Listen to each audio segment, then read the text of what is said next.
Nós tínhamos parado aqui, segundo a camarada Jerusa, na página 105, não é verdade? Então eu vou começar. Alguém quer ler hoje? Alguém se. Eu posso ler aqui, na minha versão ruim. Ai, a versão da Paola, será que eu quero? Ai, vocês implicam com a minha versão, né? Não, mas Vai ela é dar, ruim. vai dar uma embaralhada aqui, vai dar uma embaralhada. Mas vamos lá, vamos lá. Você quer mesmo ler, ô camarada Paula? Você quer Depois desse mesmo? incentivo de vocês, né? Você vai acompanhando aí, pô. Você vai Tá acompanhando. bom. Vou acompanhando, então. Tá bom, Quer que eu então. leia? Eu leio, então.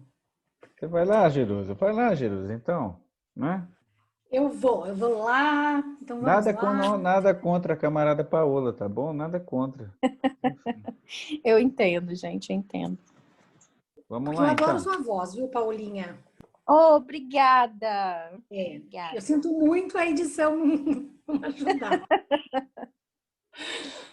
Mas Então vamos vamos lá. lá. Página A Lulu 105, né? chegou, Luluzinha bebendo água aí, ó. Começando então, Eu dei gente. bom dia para vocês no chat, tudo bem? Desculpem o atraso. Bom dia, ô Luciano. Vamos lá então, gente. Concentrando, página 105. Certamente existe essa contradição. E as duas... Lê do parágrafo anterior, o Jerusa, que ele coloca mais ou menos as objeções, né, que são possíveis, né? Sim, eu retomo então. Vamos retomar só para a gente lembrar. Vamos. Qualquer coisa vocês me avisem, tá? Se o som estiver ruim, alguma coisa assim. Tranquilo. Neste lugar, temos que ouvir uma objeção, cujo exame poderá contribuir muito para elucidar esta situação aparentemente confusa. Tivemos de supor que durante o sonho ele entendera que a mulher era castrada, que tinha no lugar do membro masculino uma ferida que servia para o ato sexual, que a castração era condição para a feminilidade e que, devido à ameaça dessa perda, ele reprimira a atitude feminina diante do homem e despertara com angústia do entusiasmo homossexual.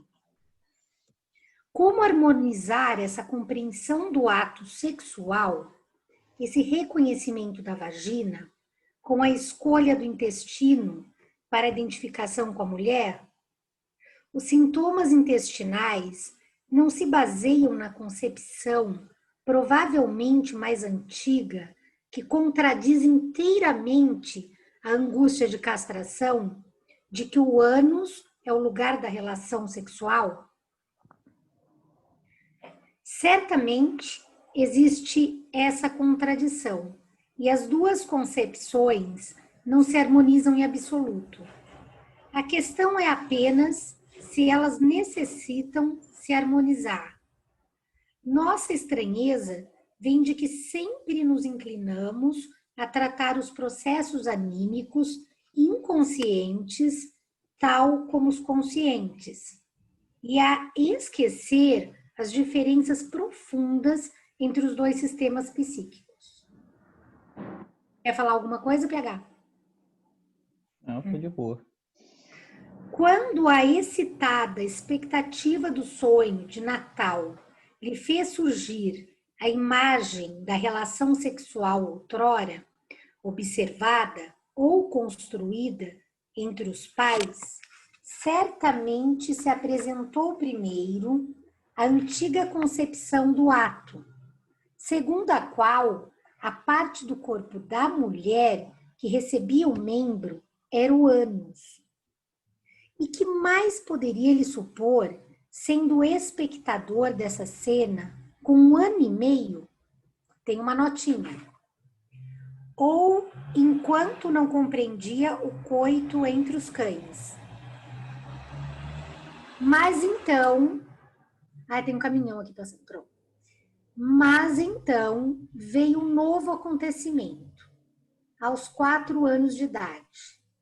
Suas experiências desde então as referências à castração que ouvira, despertaram e lançaram dúvida sobre a teoria da cloaca. Aproximaram-no ao conhecimento da diferença entre os sexos e do papel sexual da mulher. Ele se comportou nisso como se comportam em geral as crianças, a obter uma explicação indesejada, sexual ou de outro tipo. Rejeitou o que era novo, em nosso caso por motivo da angústia de castração, e apegou-se ao velho. Decidiu-se pelo intestino e contra a vagina, assim como, por motivos semelhantes, depois veio a tomar partido contra Deus e a favor do Pai. A nova explicação foi afastada, a velha teoria mantida. Esta deve ter fornecido material para identificação com a mulher, que depois surgiu como medo da morte por doença intestinal, e para os primeiros escrúpulos religiosos, de saber se Cristo tinha traseiro, etc. Não que a nova percepção não tivesse efeito, muito pelo contrário, desencadeou um efeito extraordinariamente forte ao se tornar o motivo para manter na repressão e excluir de posterior elaboração consciente todo o processo do sonho. Mas aí se esgotava o seu efeito. Não tinha influência na decisão do problema sexual. Era, por certo, uma contradição que, a partir desse momento, pudessem coexistir angústia de castração e identificação com a mulher mediante o intestino. Mas era apenas uma contradição lógica, o que não quer dizer muito. Todo o processo é agora característico do modo como o inconsciente trabalha. Uma repressão é algo diferente de uma rejeição. Tem um asterisco. Vamos lá, vamos ao asterisco. Rejeição entre aspas. Meu alemão é ótimo, né? Alemão que eu nem tenho. Não vou falar. Nas versões consultadas, repulsa, desestimação, repúdio consciente, rejete, condemning, blá, blá, blá, blá, blá, blá, blá, blá, capítulo sobre o termo e suas versões em As Palavras de Freud, Opsit. Continuando, depois dessa tragédia. Estudando a gênese da fobia de lobos, acompanhamos o efeito da nova percepção do ato sexual. Mas agora que investigamos as perturbações da atividade intestinal, achamos-nos no terreno da velha teoria da cloaca. Os dois pontos de vista permanecem separados por um estágio da repressão. A postura feminina diante do homem, descartada pelo ato de repressão, como que se retira para os sintomas intestinais, manifestando-se nas frequentes diarreias, constipações e dores intestinais da infância. As fantasias sexuais posteriores, que estão baseadas em um correto conhecimento sexual, podem manifestar-se regressivamente como desordens intestinais. Mas não as compreendemos enquanto não descobrimos a mudança de significado que teve o excremento desde os primeiros dias da infância. Nota 35. Sobre transformações do intestino, etc., 1917. É do instinto, camarada Jerusa, não é do intestino, não. Tá bom? Tem a ver, eu falei mas... intestino? Você falou Nossa, intestino, eu li uma coisa e falei outra. Olha o ato falho. Tem a ver aí, né? Mas olha... Nossa, instinto, é verdade. Ele... PH, obrigada. Eu falei uma coisa, pensei outra. Acontece, acontece. Mas Acontece. ele tá falando aqui, né, sobre essa questão de certa identificação, né, do homem dos lobos em relação a essas questões de cunho intestinal, né? E ele está falando justamente desse momento aí decisivo, onde o homem dos lobos é meio que confrontado com essa questão da vagina, né? Com esse conhecimento novo, né? Que o Freud está chamando. E ele resolve, no final das contas, manter aí a primeira teoria, né? Que é a tal da teoria da cloaca, né? A ideia, vamos dizer assim, que o ato sexual é feito através do ânus, né? E aí o Freud tá dizendo que essa explicação ela vai ser mantida e vai ensejar aí uma série de episódios muito característicos da vida do homem dos lobos, né? Então ele vai dizer que essa doença intestinal que ele tinha com certa frequência era mantida a partir disso, né? Ele fala também que aqui na página, nós estamos na página 107, viu, para o pessoal que veio chegando depois, mas nessa passagem que a camarada Jerusa acabou de ler, né? A postura feminina diante do homem, descartada pelo ato da repressão, como que se retira para os sintomas intestinais, manifestando-se nas frequentes diarreias, constipações e dores intestinais da infância, né? Então, tem uma espécie de deslocamento aqui, né? Então, essa postura mais homossexual do homem dos lobos, por conta do movimento de repressão, vai aparecer nessas inúmeras doenças que o homem dos lobos tinha, né? Então, a gente vê essa ligação aí, certo? Todo mundo, para ver se todo mundo está na mesma página, né? Todo mundo está acompanhando.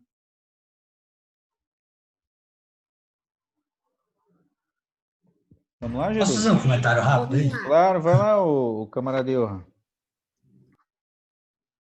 Foi mal, então mudei aqui sem querer. Não, é que tipo, quando eu leio os casos do Freud, é de uma complexidade muito grande, assim, como que ele traz os elementos da teoria dele para pensar, né? Então, quando ele começa a falar, por exemplo, sobre essa teoria da cloaca, do instinto, das interrogações que o analisante faz em relação aos genitais do outro sexo, eu fico pensando que o Freud escrevendo, é ele já elaborando o atendimento que ele fez e dando um certo fio condutor em diálogo com a teoria que ele já tem previamente elaborado. Só que eu fico pensando assim, como será que a gente pensaria o raciocínio do caso clínico na ordem do dia da prática clínica? Será que o Freud, na hora que ele está escrevendo o caso, ele fez uma síntese de tudo, a posteriori de tudo isso que já foi trabalhado, e aí ele pensa e racionaliza o caso? Ou será que anteriormente ele já está concebendo tudo isso que ele está escrevendo, ele já está trabalhando com uma hipótese, e ele já está oferecendo essas hipóteses para o analisante vai talvez acatando isso, dialogando com o Freud? Porque me parece muito difícil. Por exemplo, quando eu leio esse caso, eu penso, então se eu for um freudiano, eu vou conduzir minha clínica somente a partir da teoria de Freud. Me parece praticamente impossível conduzir a coisa dessa forma aí, como que ele coloca. Eu não sei se alguém tem essa mesma inquietação ou sei lá, pensa totalmente diferente, mas é uma coisa que eu sempre pensei, assim, não só esse Homem dos Lobos, né? Quando eu leio os outros, principalmente na graduação, eu pensava, mas porra, tem muita coisa aqui, velho. Como é que faz para trabalhar tudo isso? Sim, sim. Eu acho que eu estou entendendo mais ou menos a sua questão, né? Agora, ele certamente trabalha com hipóteses, né? Ele certamente trabalha com aquilo que a gente pode dizer que seria a teoria dele, né? Tá ali na mão dele antes de qualquer coisa, né? Mas eu também sempre fiquei na dúvida, o camarada Johan, sobre como ele fazia depois, né? Na hora do ato da escrita, né? E particular, quando ele estava escrevendo o caso, se ele de alguma maneira estava sintetizando ou adicionando elementos ou não, né? Até que ponto ele trabalhava com uma espécie de fio condutor que de alguma maneira se organizava ali para meio que se impunha a ele para ele tentar sistematizar a coisa, mas eu sinceramente não sei. Eu nunca li ele falando sobre a escrita do caso, tipo, como escrever um caso clínico, e na verdade é um tema muito obscuro, né? Tipo, pouca gente fala sobre isso, né? Como escrever um caso clínico, né? como de alguma maneira sistematizar isso dentro de um trabalho e tal. E tem um problema também, que é o fato de que quando Freud escreve isso aqui, ele não está escrevendo, não está escrevendo para escrever, ele está escrevendo para transmitir. E aí adiciona mais um problema para a questão, porque eu duvido muito que isso aqui é quase que um romance, né? A estrutura do livro, né, é quase que um romance no sentido de ter certa lógica muito bem estabelecida, né, ter um tipo de linguagem muito bem estabelecido. Então, eu duvido muito que o Freud fazia esse tipo de procedimento para todo o caso dele, porque é absurdo, né? É absurdo você escrever todo o caso dessa forma aqui, né? Então, eu imagino que quando ele escrevia casos menores ou casos que ele não tinha pretensões de transmitir para o público, a escrita seria diferente, né? Aí a gente pode se perguntar, o que é que muda aí, né? O que é que muda nessa escrita, né? O que é que a gente teria de diferença aí fundamental, né, em relação aos tipos de escrita, que perdas ou ganhos a gente teria? Eu, sinceramente, fico na dúvida, assim, eu não tenho muito o que comentar sobre isso, porque eu nunca vi ele falando sobre isso. Mas eu intuo que existe uma diferença, não sei vocês aí.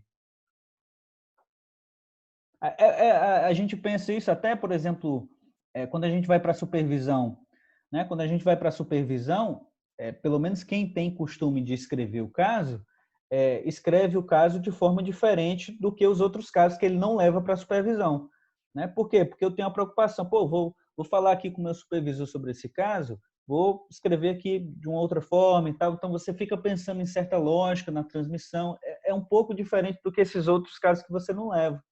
Então, não sei, eu estou partindo daí para pensar isso, mas eu não sei o que é que vocês pensam aí sobre.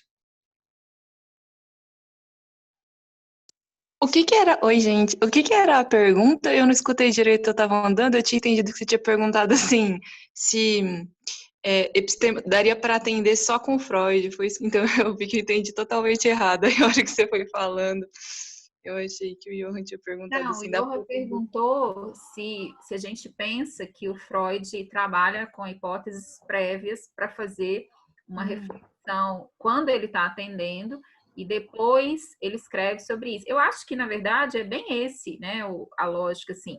Ele tem algumas hipóteses prévias, né, acho que testifica um pouco isso, né, nos atendimentos e depois escreve, né? E aí eu estou com PH, por óbvio, ele não fez isso com todos os casos, né? E sem dúvida, os casos com os quais ele fez são os casos, digamos assim, trabalhados com mais rigor do ponto de vista epistemológico, né? Assim, no sentido, inclusive, desse comprometimento com a transmissão de uma ciência, né? Então, assim, eu nem estou falando do ponto de vista clínico, estou falando do ponto de vista epistemológico, né? Assim, é claro que ter se dedicado a escrever o caso ao longo e depois, né? Ao longo no sentido assim, em funcionamento dessa clínica e depois com essa ideia de transmissão, isso dá um rigor enorme para a questão, né? Assim, de maneira que e tem sim, claro, né, PH, uma dimensão aqui da literatura, né? Nesse fazer, porque envolve essa narrativa quando faz para transmitir, né? Envolve essa dimensão de um narrar, né? Então tem uma dimensão literária no texto, né? Isso é bem do Freud também, né? E isso aproxima a literatura e psicanálise desde o fazer do Freud mesmo, né? Isso é muito bacana. Eu fico pensando também no momento desse texto, né? Que era um momento assim de além da guerra, então era um momento de reconstrução no fim da Segunda Guerra, tipo, eu imagino que nesses pós-guerra é a hora que assim quem politicamente você tem a chance de estabelecer uma ciência. Eu acho que o Freud não foi alheio a isso. Ele sempre buscava algum tipo de poder, né? Então, e foi depois daquelas rupturas, né? Dá para ver que ele está tentando assim colocar a teoria dele separada dos que partiram caminhos com a psicanálise, né? Então, eu também acho que ele usa como um instrumento completo, assim, inclusive propaganda em alguma medida da psicanálise. Eu também acho que ele busca ler os casos à luz das teorias que ele está desenvolvendo, né? Dá para ir vendo que nem... Fiquei pensando no caso Dora, com isso que o PH falou do romance, porque no caso Dora, ele fala bravo na introdução, isso aqui não é um romance, num caráter assim, estou vendo a intimidade de alguém, uma coisa assim. Ele até usa aquela expressão, né, que eu acho que em alemão, que é um romance a 7 chaves. E aí algumas pessoas fazem uma elaboração que é no sentido de que você tem que ter uma chave de leitura para compreender o que está sendo exposto ali. E essa chave de leitura seria a psicanálise, né, teoria psicanalítica. Mas, com certeza, ele faz um trabalho complexo, mas também acho que, assim, ele puxa a brasa para a sardinha dele, no fim das contas, né? E tanto é que ele vai mudando, e uma questão, por que depois de um tempo ele para de publicar esses grandes casos, né? Se volta para outras coisas? Seriam as limitações do caso? Seria... Não sei, será que ele vai vendo? Em algum lugar ele fala dessa coisa de escrever o caso, eu não lembro qual é o escrito, talvez alguém lembre. Eu acho que é um daqueles escritos curtinhos que ele fala, não escreva enquanto você está atendendo, só escreve depois, porque senão você muda, porque a pesquisa e a psicanálise, e aí, em alguma medida, elas vão competir. Mas ele também comenta que quem atende muitas pessoas talvez sente a necessidade de anotar alguma coisa para não esquecer. Imagino que devia ser o caso dele, né? Então eu acho que ele ia anotando, assim, concomitantemente, para lembrar tudo isso, para poder elaborar. Essa história de isso aqui não é um romance, né? Eu acho que aparecia na pena do Freud por certa preocupação. Isso no caso do Dora está explícito, né? Mas acho que aparecia como uma preocupação natural dele de que, bom, o que eu estou fazendo aqui é ciência, negado. Então, vocês não vão achar que isso aqui é romance, é literatura e tal. Então, acho que quando isso aparece no texto dele é com essa preocupação, né? Mas, para mim, particularmente, é inegável que isso está na escrita do Freud, essa veia meio romanceada. Porque é diferente, gente. É a história da vida de uma pessoa, entende? Então, é diferente, né? Eu fico me perguntando se isso poderia, vamos dizer assim, ser de outra forma, né? É óbvio que, dependendo da estrutura da sua teoria e da forma como ela lida com elementos, essa escritura ela vai se dar de forma diferente. Então, uma escritura de caso lacaniano ela vai ter outros elementos diferentes desse aqui, né? Então, a gente vai ter, por exemplo, o uso do grafo para explicar algumas questões, a gente vai ter matemas, mas no grosso da coisa, a estrutura também segue, pelo menos em tese, certa dimensão meio da vida, da história individual da pessoa, porque você tem que contar, né? Você tem que explicar de alguma maneira como é que isso aparece. Mas os elementos que você usa para contar isso é que vão ser diferentes, né? Então, daí justamente a aposta do Lacan com o Gustave dos matemas, né? Era uma forma de condensar ali alguns elementos e dar uma espécie de estrutura ou outra para essa transmissão, né? Tentar evitar aí alguns impasses que a transmissão anterior da psicanálise estava se deparando, mas, enfim, para mim não difere muito em alguns pontos, sabe? Mas vamos lá, diga lá, tem alguns Cíntia. lacanianos que eu não sei se é todos, talvez você deve saber, assim, parece que, sabe a Clarice Paulon, eu acho que é dissertação que falou, é tese de doutorado dela, em que eles trabalham com essa coisa da narrativa, da narratividade. E aí eu não sei se é uma articulação com essa questão de que há uma ficção, né, uma elaboração de ficção Sim. dessa história esse aspecto de ficção do trabalho de análise, né, no sentido de uma construção. Mas é claro que quando você faz um caso clínico, isso é do lado do analista, né? Não seria do analisante. Na análise. Não, mas do analisante também. Do analisante também, porque o analisante não pode dar testemunho daquilo que ele está narrando no instante mesmo narrado. Então, o analisante também está construindo narrativa. Ele não está ele não está vivendo a coisa. Ele está elaborando também e, como tal, ele está narrando a partir, digamos, de um distanciamento. Isso é narrativa também. A construção que o analisante faz no divã é sempre ficcional, porque ele não tem elementos. Aí a gente pode pensar, né, na filosofia com Husserl e com outros elementos para pensar o que é essa ideia de elaboração digamos assim, e dessa recuperação digamos assim, da representação, né? A gente nunca tem a coisa mesma, né? Qualquer esforço para poder dizer, né, é sempre já uma reinvenção do instante, né? Então, assim, é ficcional, né? Ou seja, não é uma eu acho que dialoga muito bem, né, o que você está dizendo com aquele aforismo de Lacan, né? A verdade, aforismo não, né? Aquela frase dele que aparece aí, a verdade só pode ser dita nas malhas da ficção. Porque senão, né, existe a narrativa do analisante, né? Existe a sua própria construção, como você disse, né? Eu acho que casa com o que você está falando. Agora, PH, falando sobre o caso clínico, eu acho que dá para a gente fazer uma aproximação com a biografia, né? Então, quando o escritor vai escrever a biografia de alguém, no caso aqui é que envolve uma clínica, envolve um caso clínico e tal, mas é a biografia. Freud tem o seu estilo, né, ao escrever, que é um estilo dele.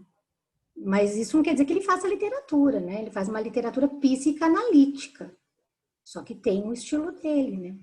A marca dele ao escrever. Eu enxergo assim. É muito próximo à biografia. Por mais que a biografia tente ser 100% real ali, ela foge, né? Ela tem o estilo do escritor. Biografia é gênero literário, né? Então, assim, não tem como escapar disso, né? Mesmo a biografia está no campo de uma literariedade, né? Ou literariedade. A discussão de, por exemplo, do que talvez que a Luciana está trazendo sobre o que a gente vai falar já não é a coisa em si, porque seria a recriação de um objeto ou de um momento perdido. Enfim, eu entendo, concordo com isso, só que eu acho que quando o Freud está escrevendo e quando o Freud está debatendo, será que ele tem essa perspectiva? É uma pergunta real assim, que eu tenho, porque parece que o Freud, pelo seu empirismo, assim, de estar, através da fala, se comunicando com o inconsciente se manifestar de algumas formas, talvez mais explícitas, o inconsciente como coisa, será que ele não estaria julgando muito mais que ele está acessando as vias do inconsciente, acessando e tocando esse inconsciente, do que necessariamente criando como se o ato de falar fosse um ato criativo, que acho que talvez estaria ligado com uma perspectiva lacaniana? E aí, o que vocês acham? Esse Eu ponto é acho muito que a importante. gente tem menos elementos, por óbvio, né, no Freud, para trabalhar com essa ideia, digamos assim, do campo mesmo da linguagem, nesse sentido da montagem mesmo. Acho que isso está muito mais fortalecido e esse é o caminho mais lacaniano. Mas eu acho, por exemplo, como o PH colocou o fato do Freud ter feito e produzido todo esse material a partir de textos que funcionam como grandes narrativas, ele acaba se conectando com essa dimensão de uma literatura, mesmo que, né, de uma maneira muito aquém daquilo que é o trabalho que vai ser feito com a linguagem por parte do Lacan, né, assim, mesmo que ele ainda tivesse meio que nessa tensão entre supostamente, né, acessar a coisa mesma e alguma forma de dizê-la, né, assim, mas percebe, assim, acho que talvez ele não tivesse uma compreensão de que no final das contas, ao dizer mesmo que em tese, né, ele estivesse achando que ele está acessando, ele não está dizendo nem esse acesso, né, propriamente, né, assim, acho que tem uma dimensão, mas acho que é uma dimensão de narratividade que está sendo produzida. Né? Tanto que ele adorava escrever cartas, né? Ele adorava escrever, ele adorava a literatura. Eu acho que faz parte da formação de Freud, né, essa influência literária, como você pode ver nas cartas quando ele era adolescente. Eu tenho um livro, né, dessas cartas. E ele escreve nesse livro a paixão dele pela escrita. A paixão dele. Isso são as palavras dele no livro, né? Então, ao escrever os casos clínicos, eu acho que ele cria um estilo. É um estilo dele. Eu não confundo o estilo dele com nenhum outro. Mas essa diferença aí que o camarada Iorra está trazendo e tal, e essa sutileza aí que a camarada Luciana também traz, né? Porque o camarada Johan está dizendo, bom, está tentando estabelecer uma espécie de diferença entre essa percepção acerca do inconsciente como algo que está dado e que no final das contas vai ser desvelado, né? Como algo que vai ser acessado, né? E essa outra percepção do inconsciente como uma espécie de elemento que tem a ver talvez aí com essa criação, né? Esse ato, vamos dizer assim, de fundação no exercício mesmo da análise, né? Então ele não está dado, ele é produzido. Eu acho que essa diferença ela pode ser vista dentro das duas obras. Eu acho que ela é importante dentro de um ponto de vista epistemológico a gente sustentar isso, mas assim eu também entendo embora eu tenha isso muito claro na minha cabeça, né? Isso bem esquematizado, e eu acho que isso no final das contas pode ser tranquilamente sustentado, eu também acho que em alguns pontos específicos o Freud dá, vamos dizer assim, certos vislumbres daquilo que a gente poderia ter como ideia de que o inconsciente ele é, vamos dizer assim, produzido, né? Porque, enfim, quando ele fala, por exemplo, de construção, tem algo aí que passa por isso, né? Tem algo aí, quando ele está falando de construções em análise, quando ele está falando dessa produção durante a análise, tem algo aí que inegavelmente passa por um ato de fundação que se estabelece a partir do ato de dizer, né? Então, tem algo aí que tá claro para a gente, pelo menos, e aqui nesse caso isso já apareceu inúmeras vezes. Se a gente se atentar com certa boa vontade para o trabalho de Freud, a gente vai conseguir pescar esses elementos que o Freud está dando para a gente para pensar isso que talvez apareceria só com Lacan. Tudo bem. Agora, o problema é a montagem que ele dá para isso. Então, embora isso apareça no caso, e apareça em outros textos também, quando ele amarra a coisa, ele sempre tende a amarrar a coisa buscando esse elemento do inconsciente como coisa que o tal do Johan falou aí. A última amarração dele é essa, né? É como se fosse a garantia dele, gente. Como se fosse a garantia dele. Então, está lá colocado, vamos dizer assim, esses dois modos de funcionamento. Pelo menos para mim é muito claro isso. Mas, enfim, é o que eu penso, né? Eu penso assim. Vamos tentar avançar? Tá bom? Vamos tentar avançar? Você está aí, Jerusa, com a gente? Eu estou. Então, Então, vamos lá. vamos lá, continuando. Numa passagem anterior, dei a entender que foi deixado de lado um fragmento da cena primária, que agora posso apresentar. O menino interrompeu, afinal, a união dos pais por meio de uma evacuação, que lhe deu motivo para gritar. Tudo o que eu trouxe antes da discussão, a respeito do conteúdo restante da mesma cena, vale para a crítica desse complemento. O paciente aceitou esse ato final por mim construído e pareceu confirmá-lo por uma formação de sintoma passageiro. Um outro complemento que eu havia sugerido, de que o pai desafogara o seu descontentamento com a interrupção através de insultos, teve de ser abandonado. O material da análise não reagiu a ele. Aqui O tem detalhe que agora... Aqui tem dois pontos importantes. São duas sugestões do Freud dentro do trabalho, né? Então, ele coloca claramente aqui que esse episódio, né, da cena primária que ele ainda não tinha apresentado, que ele vai apresentar agora, é justamente esse episódio que o menino interrompeu, afinal, a união dos pais por meio de uma evacuação que lhe deu motivo para gritar.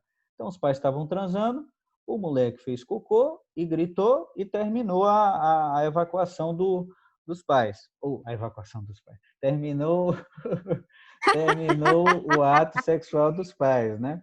Então, o Freud coloca, o paciente aceitou esse ato final por mim construído e pareceu confirmado. Então, Freud trabalhou com essa hipótese, lançou para o Homem dos Lobos. A outra hipótese que ele jogou para o Homem dos Lobos foi de que de que o pai desafogara o seu descontentamento com a interrupção através de insultos. Só que essa outra construção do Freud que ele jogou, essa outra sugestão do Freud que ele jogou para o Homem dos Lobos, teve que ser abandonada, né? Porque o material da análise não reagiu, né? Então é como se ele tivesse soltado isso e o Homem dos Lobos, sim, foda-se, né, Freud? Isso aí não tivesse dado bola, né? Então tá claro para a gente isso aqui. Eu acho que isso é importante para a gente. Mas vamos lá. O detalhe que agora acrescentei não pode, naturalmente, ser colocado na mesma linha que o conteúdo restante da cena. Nele não temos uma impressão de fora, cujo retorno se espera em muitos sinais posteriores, mas uma reação da própria criança.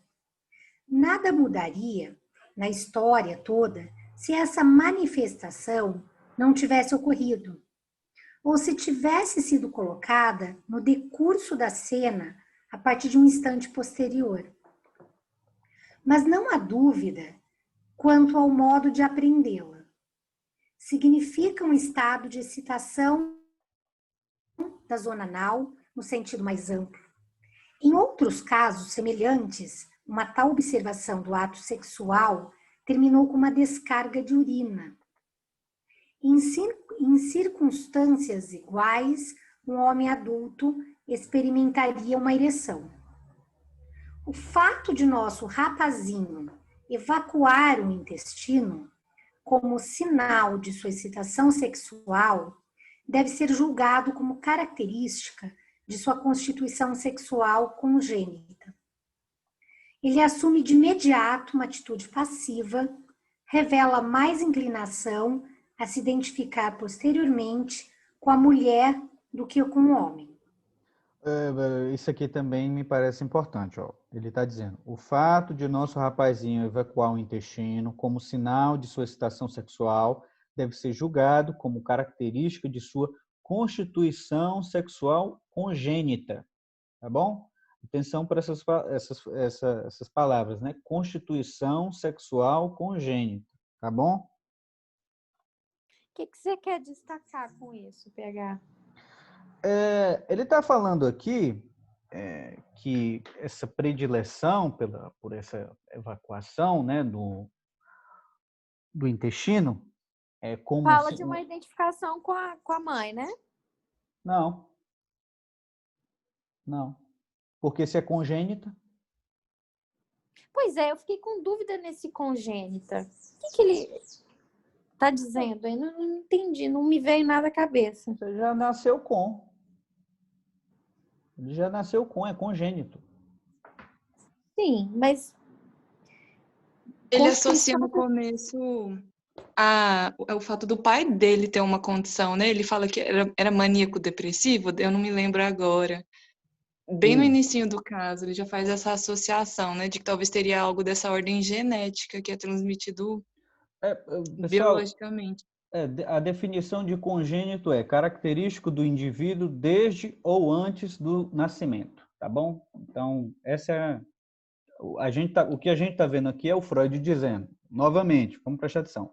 O fato de nosso rapazinho evacuar o intestino como sinal de sua excitação sexual deve ser julgado como característica de sua constituição sexual congênita, tá bom? Então, desde o nascimento, ele nasceu, já estava lá, tá ok? Já está dado. Certo? Vamos prestar atenção nisso. Olha só, agora ele... Tem hora que o PH coloca o cabra macho para fora, né? Aquela coisa. Tá certo? Vocês entenderam? Entendeu? É porque isso aqui passa despercebido. Eu acho importante o que o PH está anotando, né? Assim, porque a gente tem que prestar atenção em quais lugares o Freud ainda insiste em teses congênitas, né? Eu acho que isso é importante de ser sempre anotado, né? Porque eu acho, inclusive, que isso tudo meio que contradiz também um pouco, acho que é uma tensão que a gente precisa, né?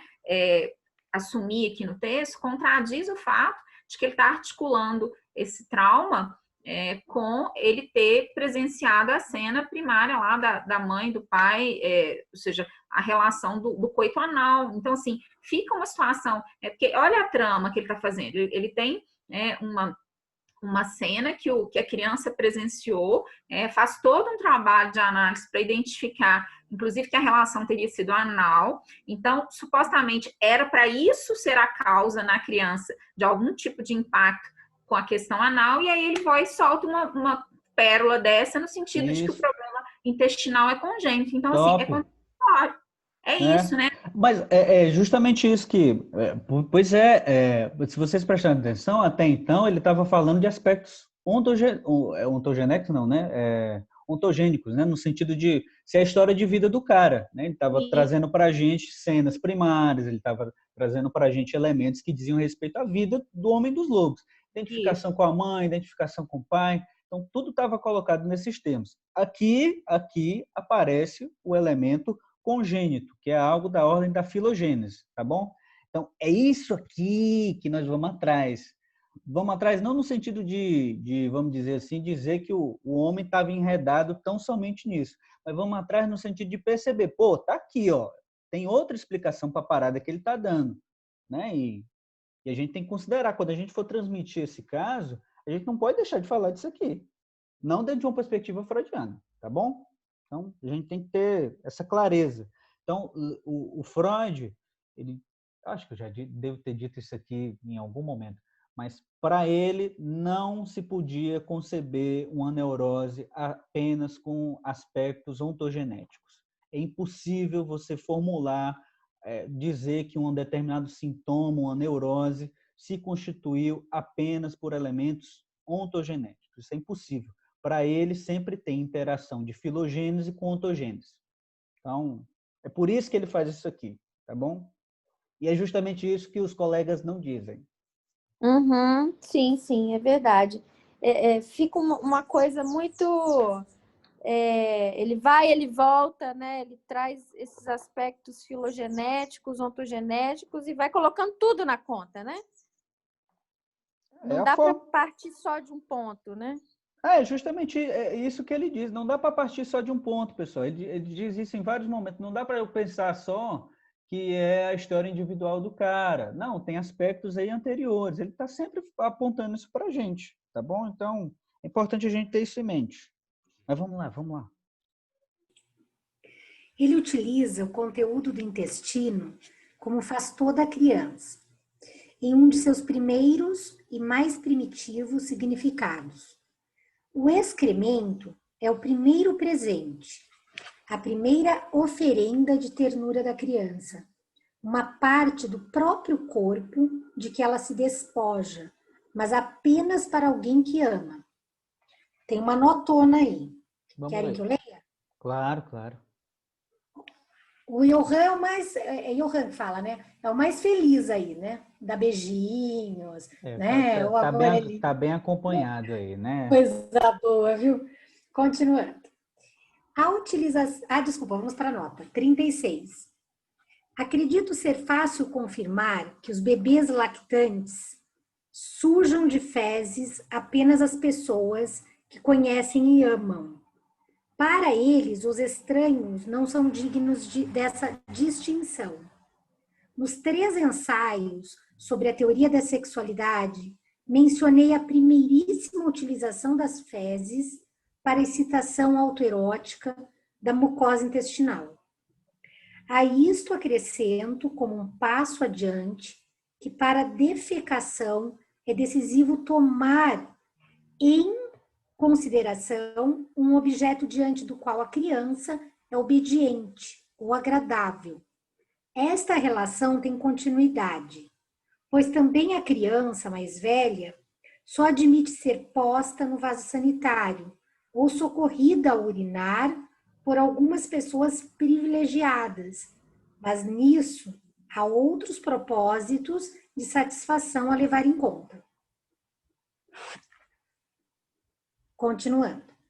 A utilização para o desafio, como fez nosso paciente aos 3 anos e meio contra a governanta, é apenas a versão negativa desse velho sentido de presente. O grumus medae, monte de merda, que os assaltantes deixam no lugar do crime, parece significar ambas as coisas. o escárnio e a reparação expressa de modo regressivo. Sempre que um estágio mais alto é atingido, o anterior ainda pode encontrar utilização em sentido negativo e rebaixado. A repressão acha expressão na antítese. Número 37. Sabe-se que no inconsciente não existe não. Os opostos coexistem. A negação é introduzida apenas pelo processo de repressão. Tese clássica aqui do Freud, né, pessoal? Tese clássica aí de que as fezes, elas, no final das contas, representam aí para uma espécie de primeira oferenda, né? É um presente, né? Mas que, no final das contas, ele coloca aqui, também pode ser utilizado como uma espécie de violência, né? Uma espécie de escárnio, né? Uma espécie pode ser utilizado a partir dessa versão negativa, né? Mas assim, tá claríssimo para a gente isso aqui desde os 3 ensaios, né? Mas vamos lá.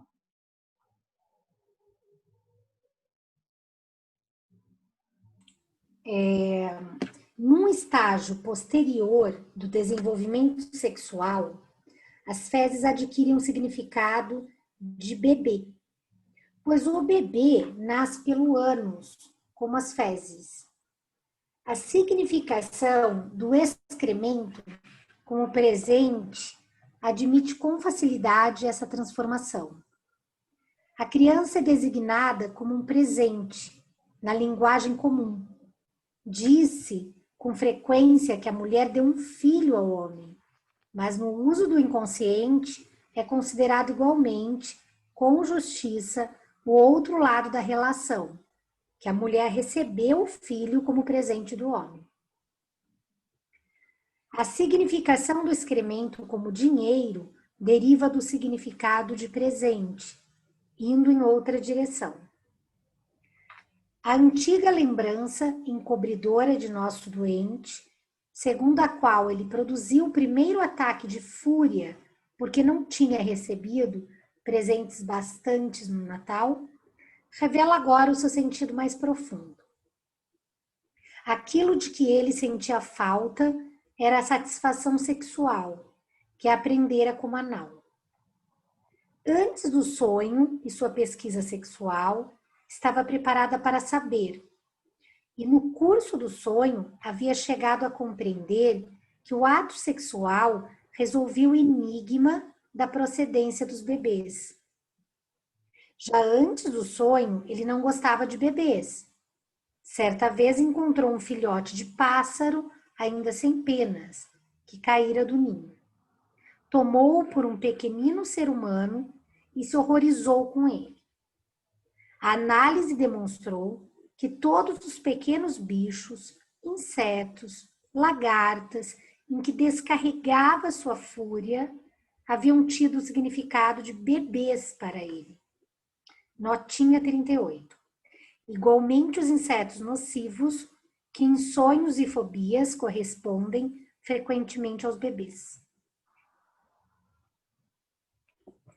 Sua ligação com a irmã mais velha lhe dera a oportunidade. Pode parar só um minutinho? Nossa, vocês me desculpem, eu não li o asterisco aí, né? Não sei de onde que eu pulei. Não tem problema não. Mas eu queria voltar nisso. Como assim essa história dele afirmar que o bebê nasce pelo ânus?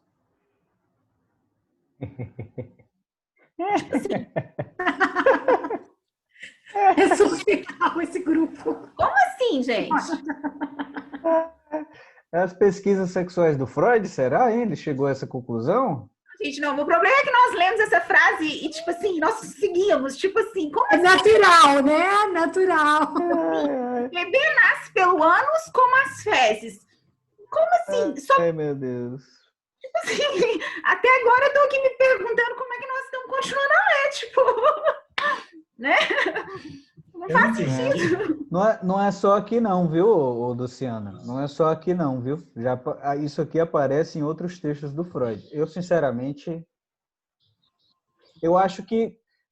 Quer dizer, Eu não sei não. Não sei por que ele diz isso. Não sei. Eu poderia dizer que, bom, pode ser uma espécie de tentativa dele de aproximar o ato do bebê de nascer dessa associação com o presente aí que ele está tentando estabelecer.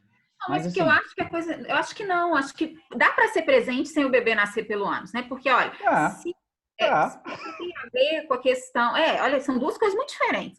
Porque se a questão da relação sexual anal é tomada como uma relação, digamos, de prazer, então é possível a gente tomar as fezes como uma oferenda, ok, é da ordem do prazer, né? Defecar é da ordem do prazer, ok, tá fácil de falar que fezes são oferendas. A coisa é o bebê nascer pelo ânus, gente. Nem sob uma hipótese, nem sob a outra, nem como ele é feito, nem como ele sai. Tipo assim. Mas eu tinha feito uma. Na verdade, isso passou. Assim, gente, eu tô aqui pensando dele trazendo. Eu fiquei pensando dele talvez ter colocado isso dentro do caso aqui, né? Fazendo parte do que ele está construindo dentro do caso, não falando. Eu pensei assim também, Paula. Eu pensei nesse ponto, assim, não afirmando que os bebês nascem, né? Mas assim, fazendo uma construção dentro do caso, foi assim que eu entendi. Como o menino, né, no seu enigma ali, como ele acredita ser, não é isso? Isso, exatamente, eu entendi assim. Eu peguei por esse ponto, né? Não como uma afirmação que o Freud está fazendo, até porque seria absurdo, né, gente? Será que... desculpa, pode falar. Não, eu ia falar que eu não sei, mas quando eu estava ouvindo isso, eu não sei se nas outras colocações que ele faz sobre essa questão do bebê, né, nascer pelo ânus, se foi numa perspectiva de estar falando sobre crianças. Porque como normalmente é colocado para as crianças, né, que o neném está na barriga da mãe, né? Tem essa coisa às vezes da criança meio que fantasiar que o bebê é um tipo de cocô, né? Eu não sei se vocês já se ligaram assim, do tipo, não, agora eu acho que não mais, mas não sei se na época dele tinha um pouco isso, né? O neném tá na barriga da mãe, a criança não sabe diferenciar o que é vagina, o que é ânus, o que é isso, o que é aquilo. Sim, então, eu não sei se ele falou nessa perspectiva, porque ele está falando sobre crianças, né? Então, não sei. Exatamente, Nicole, a perspectiva infantil. Isso, é aquela coisa do confundir o cavalo com o cachorro, né? De não se fazer uma diferenciação ali, né? Bom, Pior que ela tá chorando de rir, viu, gente? Eu tô achando graça porque é fantástico, né? Mas, ó, o que eu estou dizendo para vocês primeiro, isso aqui não aparece só aqui, tá certo? Então, isso aparece em outros momentos. Os outros momentos que aparecem estão ligados à criança? Pois é, essa é a questão. Uma forma da gente conseguir, vamos dizer assim, interpretar isso aqui, seria justamente pegar a partir dessa perspectiva do desenvolvimento sexual, né? Como se em um determinado estágio da vida psíquica do indivíduo, ele admitisse que esses bebês nascessem pelo ânus, como até uma espécie de tentativa de se resguardar aí da castração, de se defender da castração. Porque, perceba, admitir que o bebê nasce pela vagina seria justamente admitir a existência da vagina, né? Exato. De algo diferente do pênis, né? Então, não poderia nascer pelo pênis, então tem que nascer pelo ânus, né? Então, pode ser isso, pode ser uma alternativa acho que é esse aí o caminho, né, gente? Eu acho que é meio óbvio que Paola. Freud não ia pirar tanto assim, né? Exatamente. Paola, como é que tá na tradução da Imago? Vou ler aqui. No estágio posterior do desenvolvimento sexual, as fezes adquirem o significado de um bebê, pois os bebês, como as fezes, nascem através do ânus. O significado de dádiva das fezes admite prontamente essa transformação. É comum falar-se de um bebê como uma dádiva. A expressão mais frequente é de que a mulher deu ao homem um bebê, mas no uso do inconsciente é dada igual atenção justamente ao outro aspecto da relação, qual seja ao fato de a mulher ter recebido o bebê como uma dádiva do homem. O significado de fezes, como o dinheiro sai, em outra direção do significado de dádiva. Eu acho que é isso, gente. A leitura que eu faço é por esse ponto de que uma coisa vai sendo metaforicamente colocada ali, né, no lugar da outra, assim, de acordo com o que essa criança pode aprender, né, a nível ali de maturação do aparelho psíquico. Eu entendo assim. É um deslocamento, não é? Deslocamento. Mas essa questão, né, pessoal, toda essa loucura que aparece por conta dessa ideia pré-concebida dele de que a criança ela tem que se defender da castração, dessa visão da vagina, viu? Esse Sim, problema aqui, ele só aparece por conta disso, viu? Eu tô com o PH e não tiro, e acho, inclusive, que passa a ser mais uma das passagens machistas do Freud, assim, radicalmente, né? Porque é mais uma estratégia de negação da vagina. É claro que sim, se a estratégia é essa, se o deslocamento é para metaforizar... Nossa Senhora, agora foi pro... Claro, mas é isso mesmo. Pois né? Olha aí. Tem essas coisas, né? Essas coisas, né? Tem dessas, né? Pensar melhor sobre o assunto. Porque aí, veja bem, não, mas é muito sério isso que o PH levanta, eu acho assim, porque se a gente tem que ler uma teoria da castração a partir de um lugar onde você precisa aniquilar a existência de um elemento da mulher, ou seja, é uma teoria realmente assim, a ser repensada. Mas eu acho que o que você está trazendo é muito interessante, porque o Freud, ele fala do lugar de homem dele, né? O lugar, né? Desse lugar. Ele só pode falar a partir disso. Acho que faltam mais mulheres aí falando disso, né? Porque, olha só, eu vou trazer um ponto, que esse final de semana eu tenho um priminho, né? E ele estava observando a minha sobrinha, que é recém-nascida. Aí ele olha para minha sobrinha e fala, uai, como é que ela mija? Então, assim, é o ponto que ele traz enquanto menino, né? Eu acho que falta a gente falar desse lugar enquanto menina mesmo, né? Agora, perfeito você falar. Se Freud não fosse, além de tudo, um médico, né? Assim, se não fosse, né, também um cientista, ou seja, percebe assim, como que a gente tem problemas que no caso aí... Com certeza, né? De pensar além, né? De onde a gente fala, né? Sim, no sentido assim, sobretudo quando a gente tem lugares de fala que se comunicam também com esses lugares, né, de pesquisa. Então, assim, acho... Dá para, digamos assim, a gente entender... Certamente. Sabe, assim, porque aí, assim, tudo bem, estávamos no princípio do século XX, né? Ou seja, há uma diferença entre as coisas que a gente vê hoje, mas percebe, assim, no final das contas, há uma grande resistência mesmo em relação ao lugar da mulher, à existência da mulher. Desde sempre, né? Ou seja, essas coisas todas estão na pauta mesmo, né? Uma resistência... É o cuidado que a gente tem ao ler Freud, né? Uma resistência também... Tem alguém falando aí? Opa, Caroline, fala aí, Caroline. Estamos mais ou menos. Tá ruim? Agora melhorou um pouco, eu acho, mas não tá tão bom, não.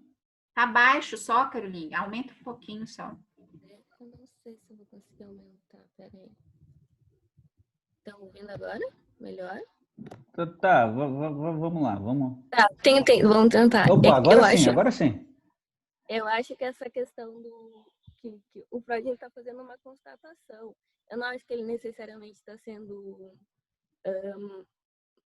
ele é machista, né, óbvio, mas eu acho que nessa passagem o que dá pra gente tirar, assim, é que essa anulação da vagina, ela causa problemas, digamos assim, no homem também, né? Eu acho que essa criança, esse menino, pensar dessa forma, porque, de novo, eu acho que é uma constatação que ele está fazendo. Agora, a forma como a gente lê essa constatação entende? Eu concordo com a Luciana, eu concordo com tudo, só que eu acho que, para além de tudo, é uma constatação que ele está fazendo.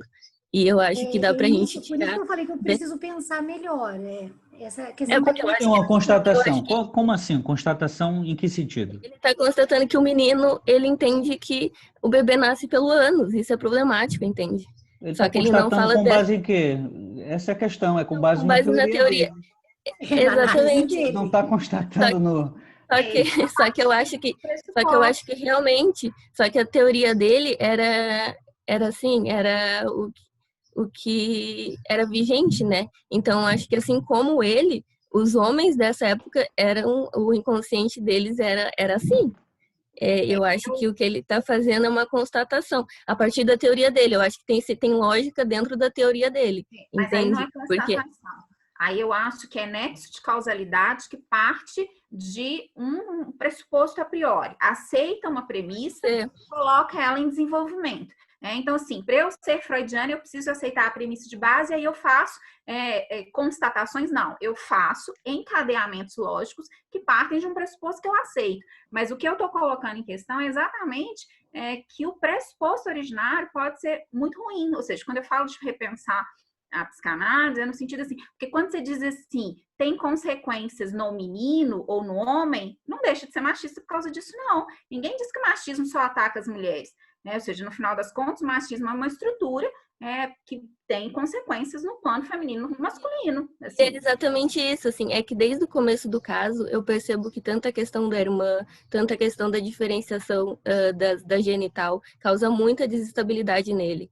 Ele sempre fala muito disso e o Freud não dá atenção no sentido de pensar assim, poxa, assim como a mulher se sente castrada por saber que o homem tem o pênis, digamos assim, o menino também sofre imensamente com essa questão, entre aspas, né? E ele não pauta isso. Só a questão do que ele tira disso, dessa diferenciação sexual, é outra coisa. E aí eu acho que entra a lógica machista. Sim, só que eu acho que a questão é levantar isso, assim, desde o começo do caso ele tá falando, ele viu as meninas fazendo xixi e ele ficou sem entender o que estava acontecendo ali, ou seja, ele também não sabia de onde estava saindo aquele xixi, digamos assim, e por que elas fazem xixi agachadas, então eu acho que essa questão, eu falo que é constatação porque é isso, na teoria dele é uma constatação, ele tá ali falando, olha, é assim, a partir de eu concordo contigo que é uma lógica machista, é uma sequência de lógica bem machista,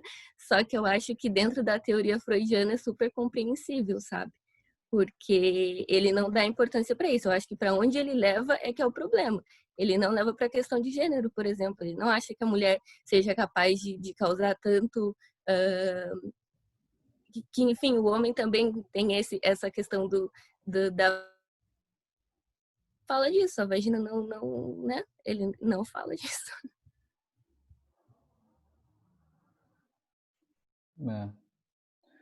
Bom, o Caroline, repete só o final que eu fiquei curioso, é porque cortou aqui na hora, não sei se cortou para vocês também. Ele não fala de quê? Do Ele homem? não fala da vagina, ele não fala da vagina, ele não fala ele fala da dimensão anatômica do pênis, etc, mas ele não fala da vagina. Ele fala pessoal, vagina aparece 4 vezes no texto. É porque eu estou lendo no Kindle, né? Então dá para consultar rapidinho. Ela aparece. Aqui não tem jeito de falar página, né? Porque é por posição. Tá.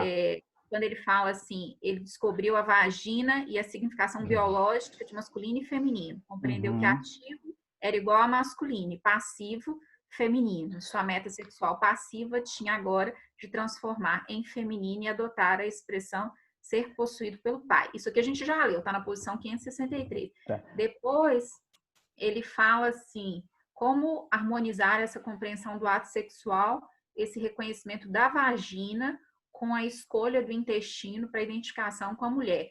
Que tem, isso a gente leu quase agora, né? Os sintomas intestinais não se baseiam na concepção provavelmente mais antiga, que contradiz inteiramente a angústia de castração, de que o ânus é o lugar da relação sexual. A gente leu isso hoje, né, me parece.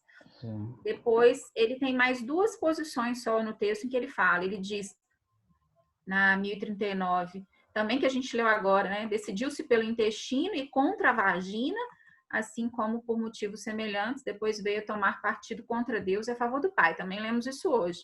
E depois ele diz, na medida em que estimula a mucosa intestinal erógena, a coluna de excremento tem o papel de um órgão ativo dentro dela. Comporta-se como o pênis em relação à mucosa vaginal, não é nem vaginal, né? E torna-se... A Lu se empolgou na vagina.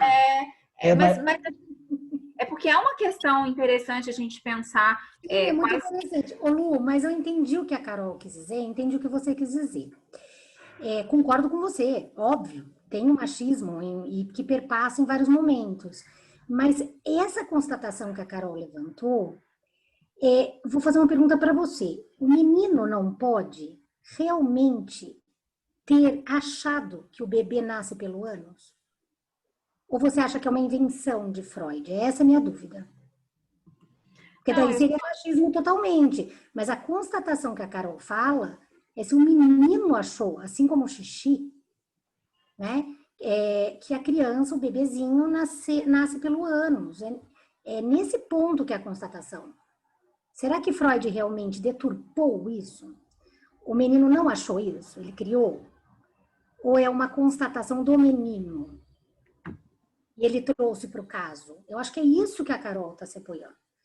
Agora, o machismo, é claro que a gente já provou, né, que existe. Deixa eu só fazer um pequeno adendo aí em relação a essa discussão sobre vagina e tal. Que a camarada Luciana está trazendo aí para o debate o fato de que no texto só aparecem quatro vezes, né, esse termo vagina, né? Então, tem certa escassez aí desse termo dentro do texto. Só que, pessoal, a vagina, essa, vamos dizer, eu nunca formulei isso, vamos dizer assim, em outro canto. Eu vou tentar formular agora, tá bom?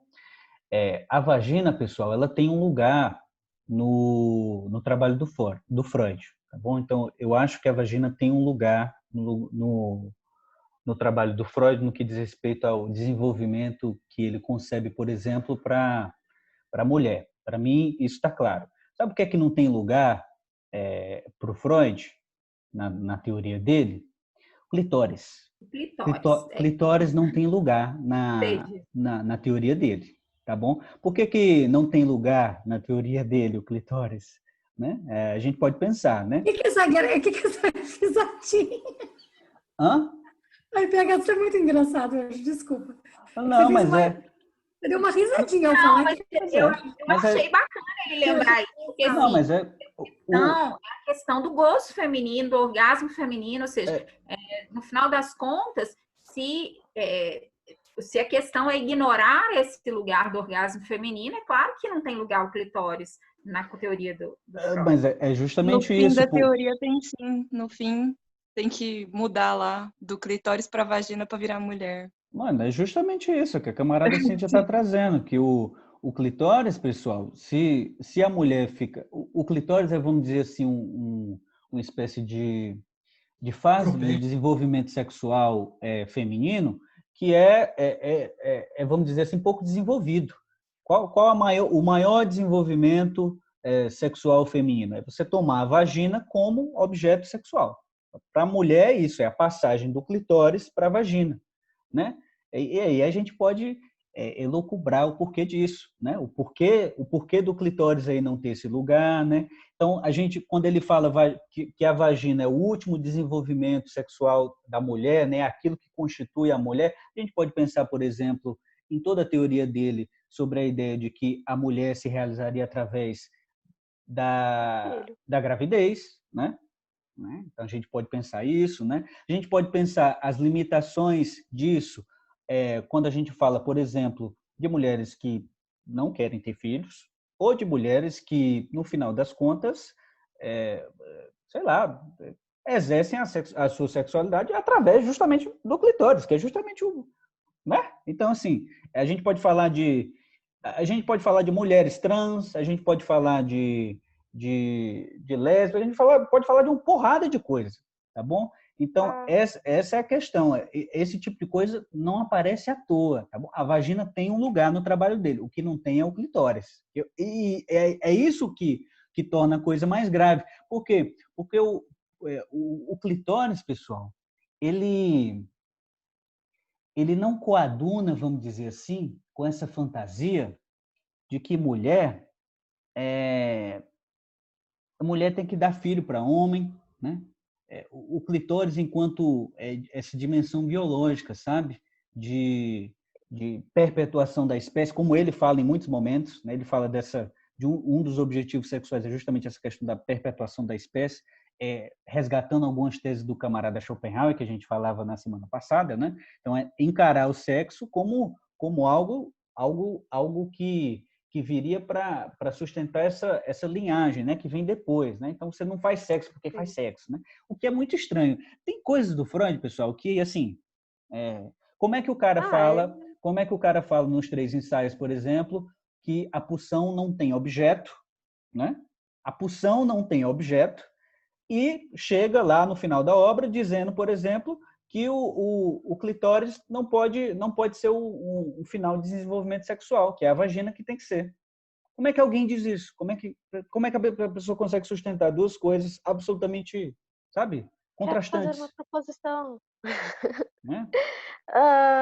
Não, eu ia, assim, não sei, né, da questão da proposição sobre, mais levando em consideração essa questão de prazer, né, físico e a questão da genitalidade, de que, não sei, talvez o clitóris estivesse para o pênis, assim como a vagina estivesse para uma sublimação intelectual, do tipo, a finalidade da vagina, digamos que tivesse uma finalidade mais, como que eu posso dizer?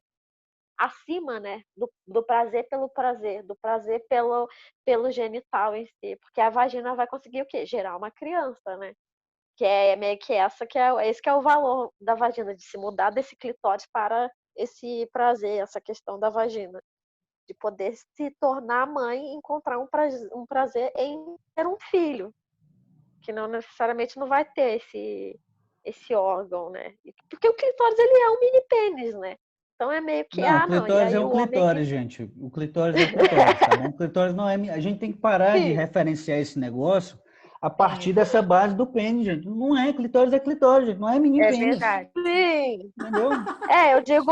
Eu digo assim, numa questão de você vai fazer uma comparação anatômica, mais nesse sentido. Mas sim, clitóris é clitóris e pênis é pênis. Vou Ok. fazer um post.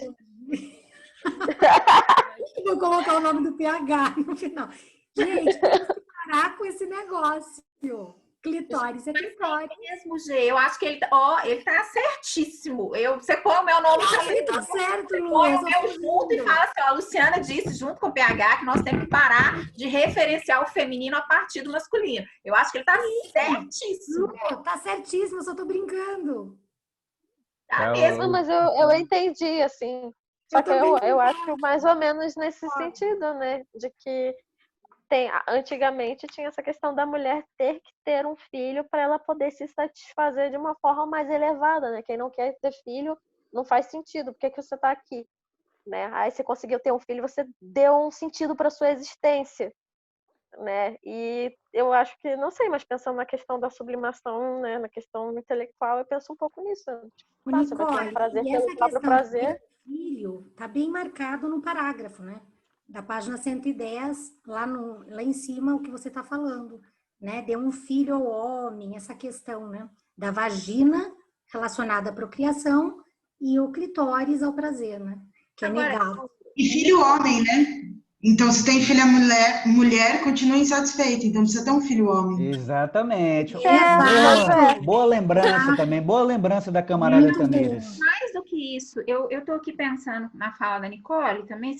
Engraçado, eu nunca pensei a ideia do ter um filho a partir de uma ideia assim, mais cultural, né? No sentido assim, de uma sublimação, nessa realização mais cultural. Não sei se porque, desde os textos da antiguidade, quando a gente pega um texto como de Aristóteles, por exemplo, na Política, no capítulo 1 da Política, ele diz que as uniões mais naturais entre os seres, um dos primeiros parágrafos, são duas, né? A do homem e da mulher, com vistas à procriação, e a do senhor e do escravo, com vistas à manutenção recíproca, né? Ele diz com todas as letras. Então, porque ele é um defensor da tese de naturalização da escravidão, né? Então, olha que interessante, nunca me pareceu que procriar fosse uma espécie assim de realização espiritual, né? No sentido cultural. Eu sempre li essa relação a partir de um lado natural mesmo, assim, no sentido, não no dizer, veja bem, que as mulheres tenham que, né? Mas acho que ele sempre foi posto como uma espécie de inexorabilidade, exatamente como Aristóteles queria que fosse lido, né? Assim, como alguma coisa da ordem da natureza, né? Assim, então, eu não sei o que vocês pensam sobre isso, mas aí eu acho que se a gente lê sob essa perspectiva, né? Eu acho que reforça a tese, digamos assim, machista, e que põe para a mulher uma espécie assim, de telos naturalista de que ela é uma procriadora, né? E não o contrário, tipo assim, de elevação do uso da vagina para uma procriação, como se isso fosse alguma coisa, digamos, né, da ordem cultural e espiritual, assim, de realização, sublimação. Tipo assim, eu sempre vi na ordem de uma procriação naturalista, né, assim, de que a mulher tem que... E é interessante, né, que sempre é tão perverso, né, na história da humanidade, assim, já foi causa de, né, motivo para desfazimento justo de casamentos, né, desde a Roma antiga, né, a mulher que não procriasse, né, o homem podia desfazer o casamento porque ela, né, não cumpria a sua finalidade procriatória, né, assim, essas coisas, né, me parece que eu não vejo muito espaço para ler, é uma espécie assim de suposta tese de que Freud vê na vagina a última realização da mulher, porque dar um filho seria alguma coisa da ordem de uma elevação sublimatória, assim. Eu não consegui ver, assim. Não Mas sei. eu também não vejo.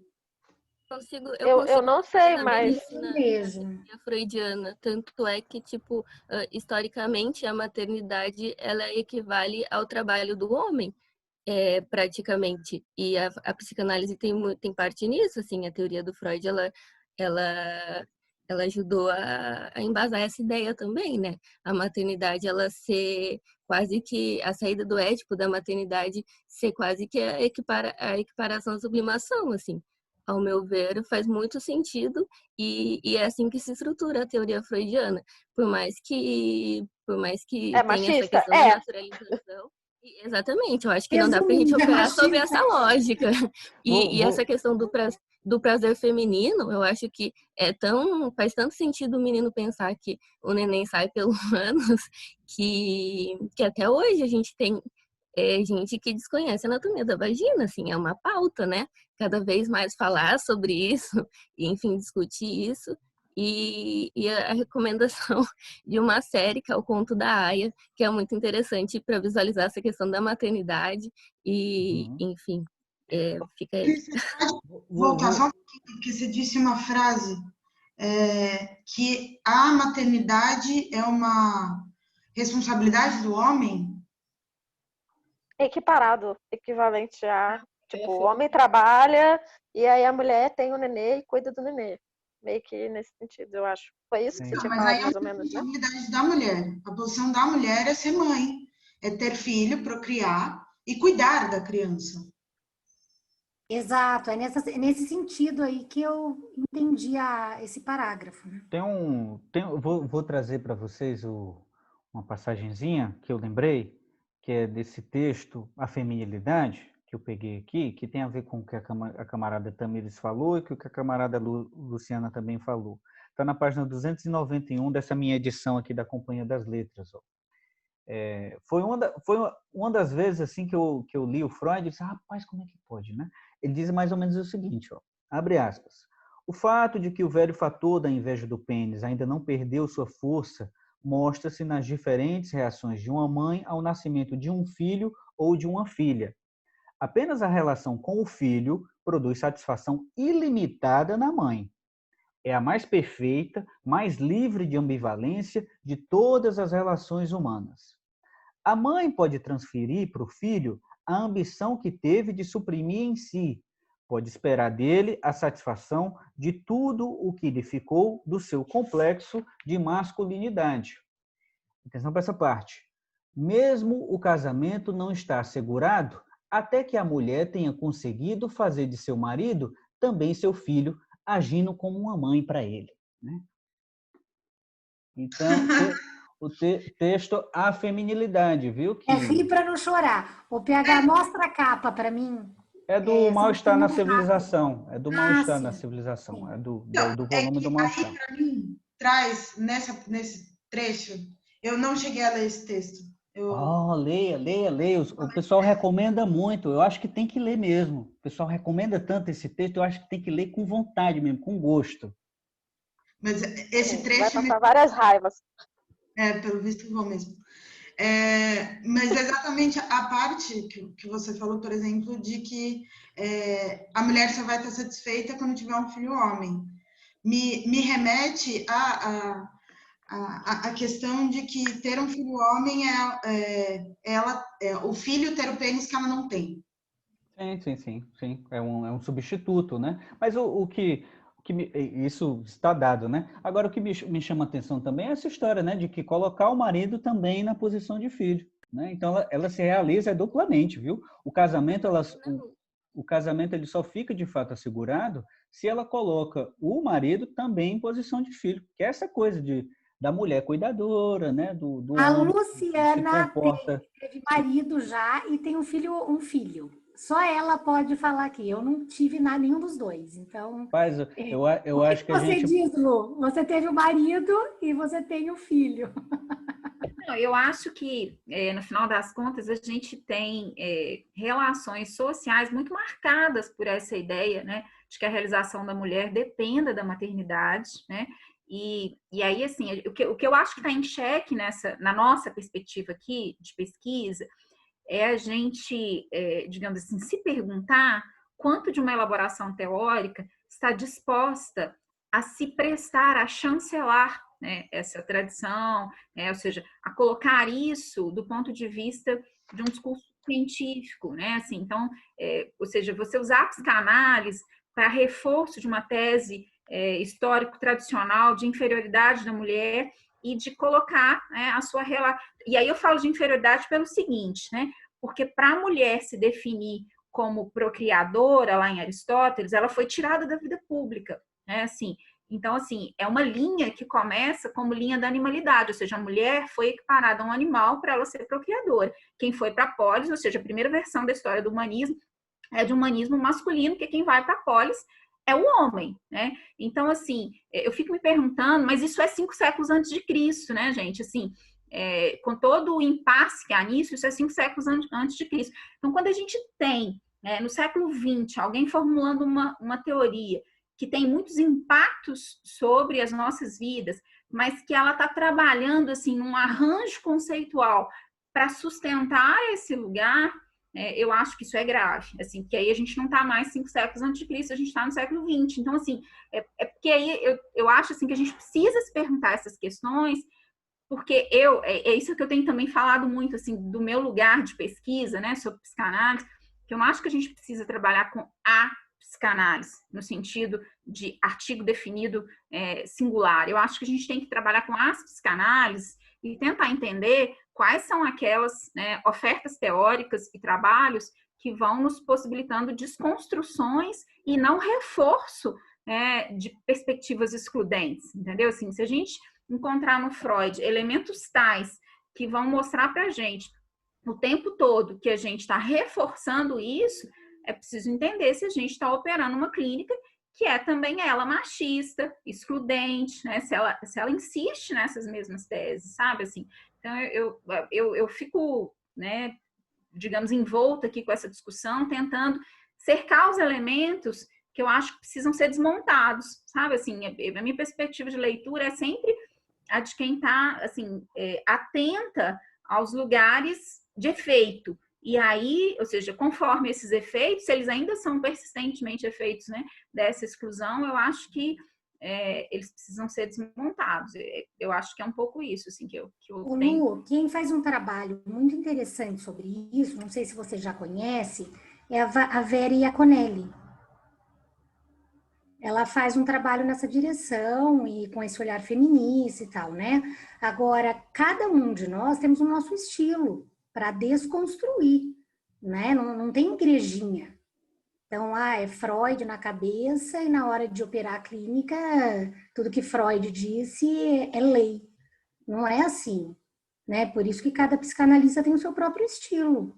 Exatamente. Também parto muito desse ponto, né? Que a gente E eu acho que a gente faz isso muito bem, assim, levantando esses pontos de Freud, né? A gente não está lendo ele aqui de uma forma idealizada, né?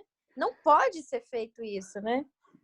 Mas eu gostaria de só dizer uma coisa, que essa coisa dessa história que a camarada Jerusa aí falou, eu vou insistir nesse ponto. Eu já falei disso aqui com vocês e aonde eu ando também, quando eu tenho oportunidade, falo, né? Que é essa história de que eu entendi o que a camarada Jerusa disse, que ela falou dessa história de que a gente não tem igrejinha e tal, e que a gente, por isso que Quer cada dizer, eu vou falar psicanalista... por mim, né? Não, Eu não claro, tenho. claro. Acho que eu posso Claro. pluralizar, né? Que cada psicanalista aí vai ter sua leitura diante de Freud, papapá. Acho importante justamente a gente desfazer qualquer tipo de igreja no sentido de pensamento sacralizado no que diz respeito ao campo da psicanálise. No entanto, não me agrada nem um pouco a ideia de que cada psicanalista aí tenha a sua leitura no que diga respeito a esses... Não, eu não falei leitura, eu falei estilo. Também estilo também, de estilo de desconstrução, porque a depender do estilo de desconstrução, a gente, no final das Daí contas... você esbarra na ética. Aí a gente reifica aquilo a posteriori, sabe? Então, esse qual a importância aqui desse grupo? A gente construir, de alguma maneira, talvez, uma leitura mais ou menos comum sobre esses problemas aqui, e que a gente possa sustentar coletivamente isso. Porque essa é a questão. Se a gente fica nessa coisa do 1 a 1, a gente não tem força politicamente para ir contra isso aqui, sabe? Eu acho que tem um artigo na revista, né, da Borda, que vocês tratam disso. Não é? Ou foi um post seu? Que é exatamente sobre essa questão.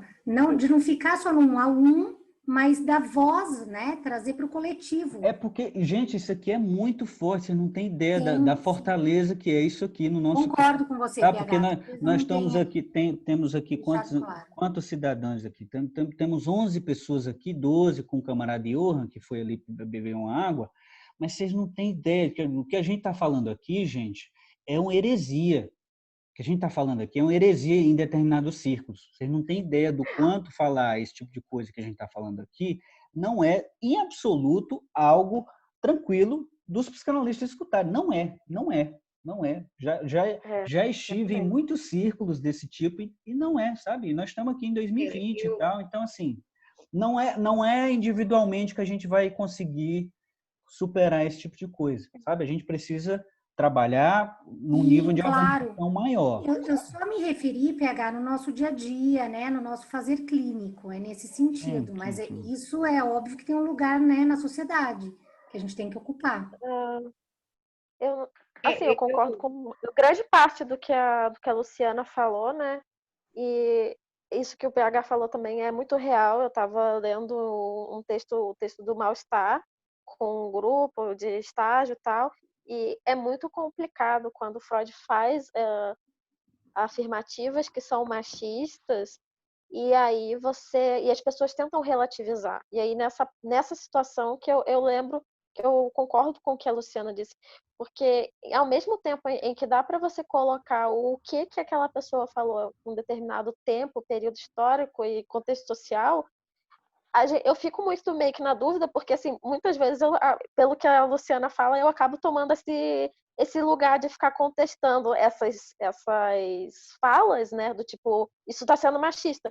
E você acaba sendo colocado num contexto chato, tipo, você é a pessoa que sempre vai trazer que o Freud está sendo machista. É isso mesmo? E aí, só que aí é muito complicado, porque você pensa, tá bom, então eu vou fazer o quê? Eu vou só relativizar isso tudo que ele sempre está colocando e que está, de certa forma, colocado na teoria dele. É assim que tem que fazer, tem que relativizar sempre o que ele vai falar. Então, assim, eu acho que isso que a Luciana fala é problemático por isso, porque não tem como. E sabe, Nicole, assim, um dos meus principais interlocutores, quando eu comecei a conversar sobre psicanálise, ele é homem, né, é professor de filosofia com doutorado, pós-doutorado e tal. Então, quando eu coloquei algumas questões para ele, e ele tem estudos em psicanálise, né, formação, essas formações e tal. Quando eu coloquei para ele algumas questões sobre psicanálise, ele disse para mim a seguinte frase, que eu acho que é o que o PH está querendo falar. Ele disse para mim assim, olha, Luciana, se você não concorda com os pressupostos do Freud, então você não pode estudar psicanálise. É simples assim.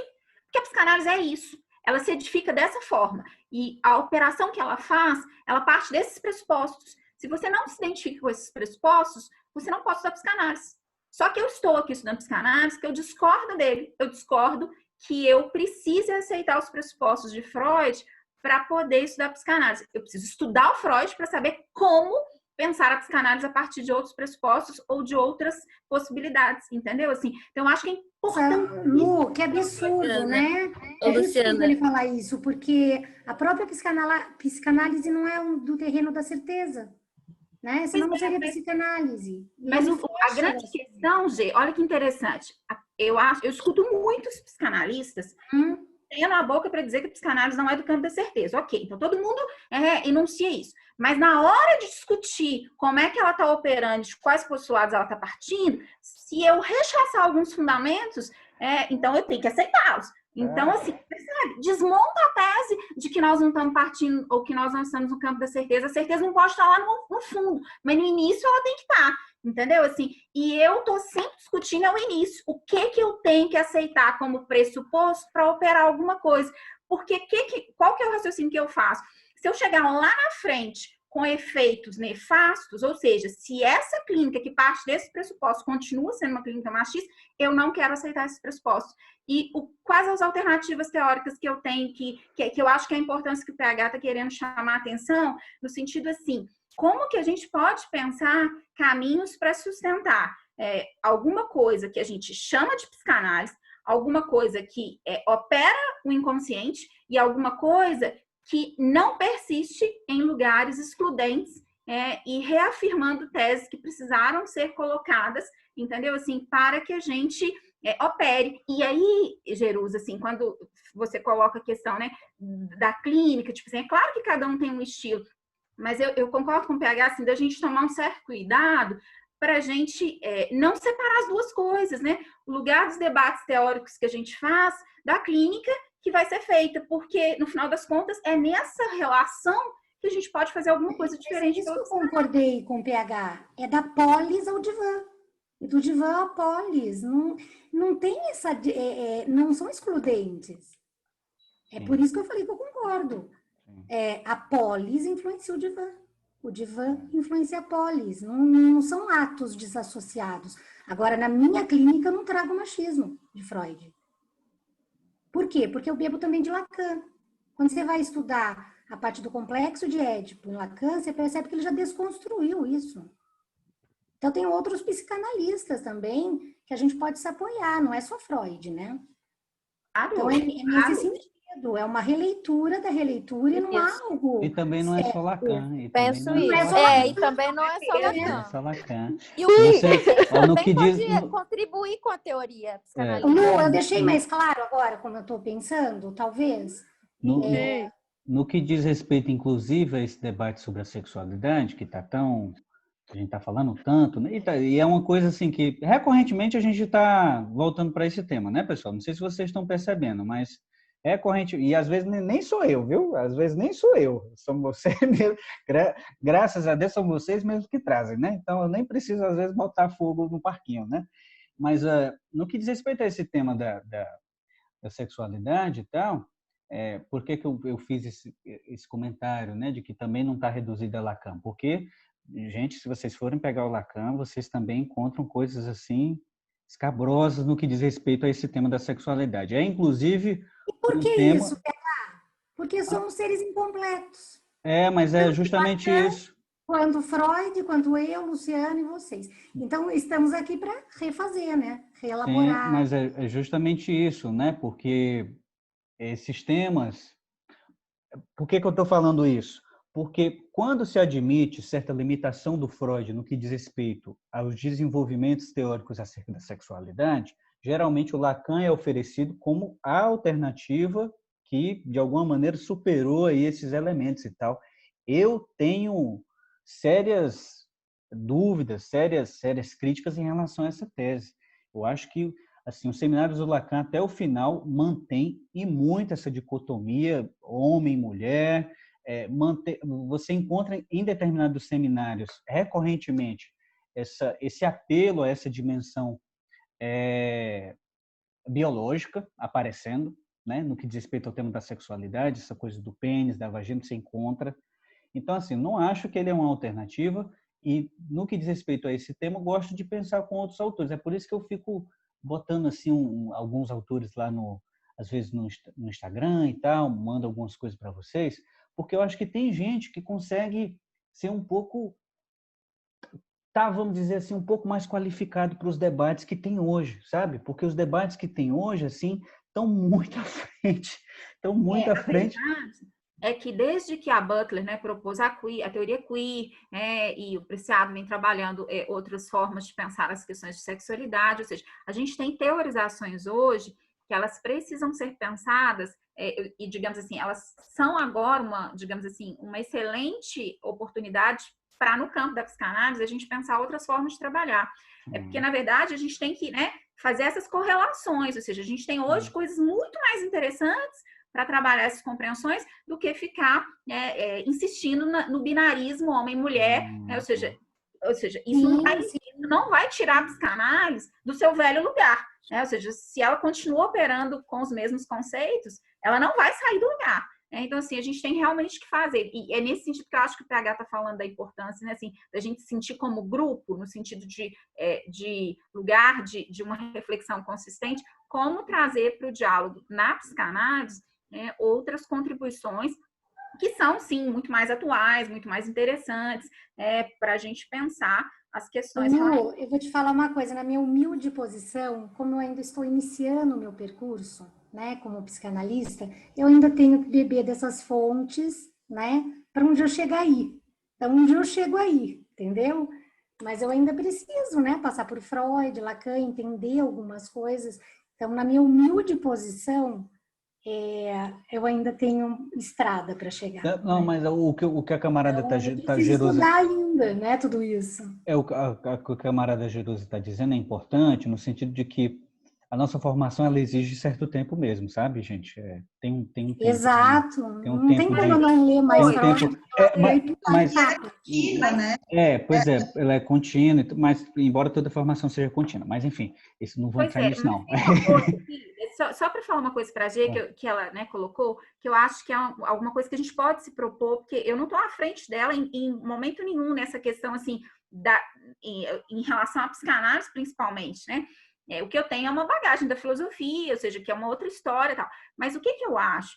Eu acho que a gente pode, sabe, Gê, fazer isso em paralelo, sabe? Assim, eu acho que a gente precisa ler o Freud com muita verticalidade, mas a gente precisa ir se atentando por que está surgindo, porque esse novo ajuda a gente a ler o antigo com um olhar também mais vigilante. Isso. Então, a gente não precisa depositar as fichas na formação cronológica. Por isso que eu me encantei por esse rapazinho chamado PH.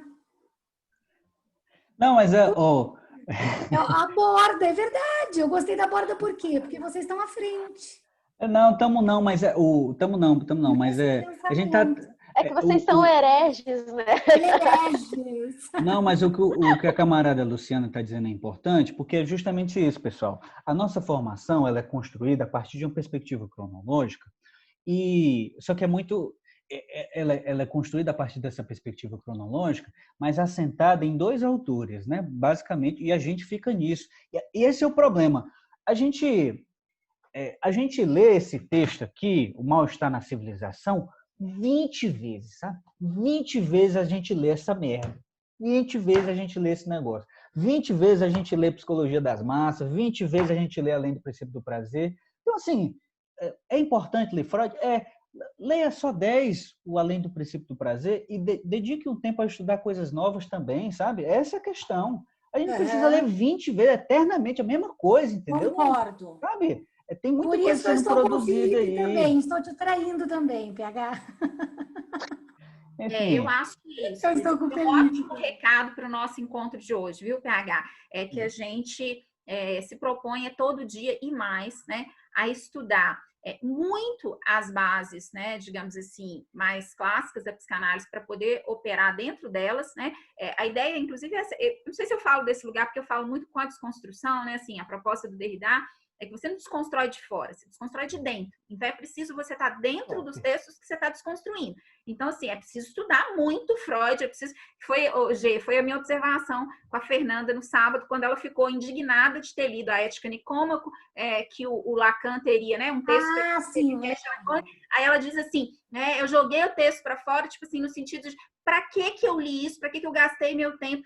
Sendo que ele vai chegar no final e dizer assim, mas não é disso que estamos falando. Ora, a gente lê exatamente... Isso, a pontuação. A gente operar esses textos, entendeu? Assim, a gente precisa operar um texto de dentro, não é de fora. Porque quando a gente opera um texto de fora, a gente está sendo dogmático, a gente está vindo com teses externas para meio que explodir um sistema. A gente tem que implodir um sistema. A gente tem que vir de dentro dele. A gente tem que ir trabalhando e fazer com que ele se imploda. Sabe o que me veio à cabeça agora?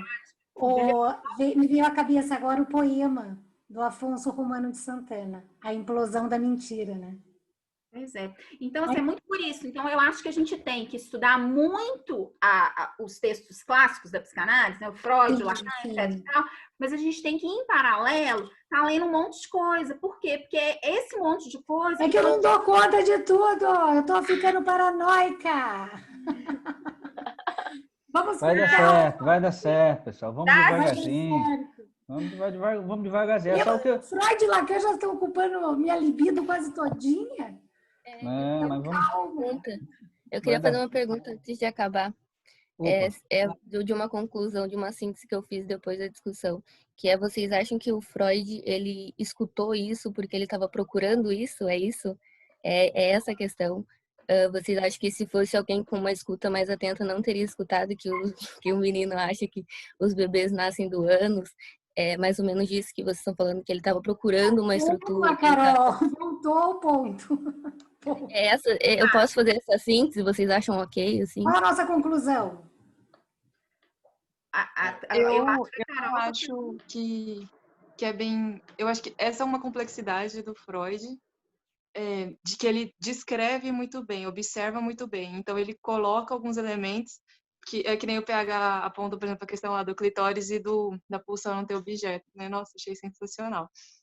Mas então a gente pode, trabalhando o texto dele, ver o que se sustenta e o que não se sustenta. Mas ele tem um viés, sim, ele apresenta, tanto é que ele apresenta o casinho, né? Mas quando ele aprende lógica, ele já está nessa transcrição, já tem um viés ali. E aí ele vai e faz uma linha, né, de costura, é isso, isso e isso. Mas o caso está lá para a gente voltar e fazer isso que a gente está fazendo. Eu acho que tem muito essa coisa do... o que era, sei lá, a epistemologia, o zeitgeist da época? Era médico, ele faz a psicanálise a partir da medicina, depois ele afasta e fala que tem que estudar outras coisas, mitologia, não sei o que lá.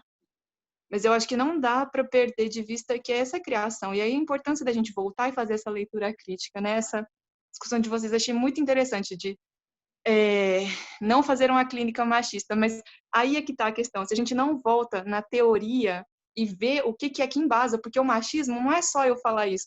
Você tem que ser... O machismo, ele está lá na base da fundação da psicanálise, e ele vai se desdobrar e amarrar em conceitos que a gente não sabe muito bem, a gente fica meio tipo assim, será que não é? No texto da feminilidade, PH, eu vi o Iannini apontando que só nesse texto o Freud fala que a pulsão é neutra, do tipo, não tem sexo, gênero, porque antes a pulsão era masculina. E aí até lá no fio, a gente tá quase morrendo, agora falou, não, tudo bem, então não é nem masculino nem feminino. Então, a gente tem que ir, porque isso vai se desdobrar em várias coisas, em coisas muito complexas, e que a gente não sabe que tem machismo ali, mas tem. Então, por isso que a gente tem que trabalhar, porque não tem uma separação, como vocês comentaram muito bem. A teoria vai dizer o que a gente vai ver na clínica, e como é que a gente vai intervir. Que proposta de intervenção, que proposta de fim de análise.